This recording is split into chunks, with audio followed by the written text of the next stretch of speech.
ଧନୁ ସଂକ୍ରାନ୍ତିରେ ମା ସାନ୍ତାଣୀ ବାପ ଘରକୁ ଯିବେ। ବରୁଣ ଦେବତା ଚାହିଁକି ରହିଛନ୍ତି ମୋ ଝିଅ କେତେବେଳେ ଆସି ପହଞ୍ଚିବ। ଲକ୍ଷ୍ମୀ ସାନ୍ତାଣୀ ଆଜି ଜଗନ୍ନାଥ ଆଉ ବଳଭଦ୍ର ବଡଦେଉଳଙ୍କୁ ଛାଡି ଆଜି ସମୁଦ୍ର ଦେବତାଙ୍କ ଘରକୁ ନିଜ ବାପ ଘରକୁ ବୁଲିବାକୁ ଯିବେ। ମା ଯିବେ ଯେ ଯିବେ ମାସେ ପାଇଁ, ମାସେ ପର୍ଯ୍ୟନ୍ତ ବାପ ଘରେ ରହିବେ। ଆସିବେ ଯାଇକି ମକର ସଂକ୍ରାନ୍ତି ଦିନ ମକର ଚାଉଳ ଧରିକିରି ମାସ ଯାକ ମା ମୋର ବାପ ଘରେ ରହିବେ। ଯୋଉଦିନ ମା ଫେରି ଆସିବେ ବଡଦେଉଳକୁ, ବାପ ଘରୁ ଯେମିତି ଝିଅ ଆସିଲା ବେଳେ ଭାର ଥୋର ସବୁ ଆଣିକିରି ଆସେ, ସେମିତି ସମୁଦ୍ର ଦେବତା ଆଜ୍ଞା ବରୁଣ ଦେବତା ଲକ୍ଷ୍ମୀ ସାନ୍ତାଣୀ କି ମକର ଚାଉଳ ଦେବେ, ଭାର ଥୋର ଦେବେ।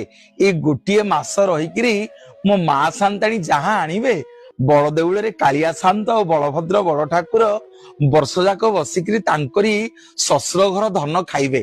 ହଁ ଆଜ୍ଞା, ଏଇ ମାସକ ଯାକ ବୋହୁ ମା ନାହାନ୍ତି ବୋଲି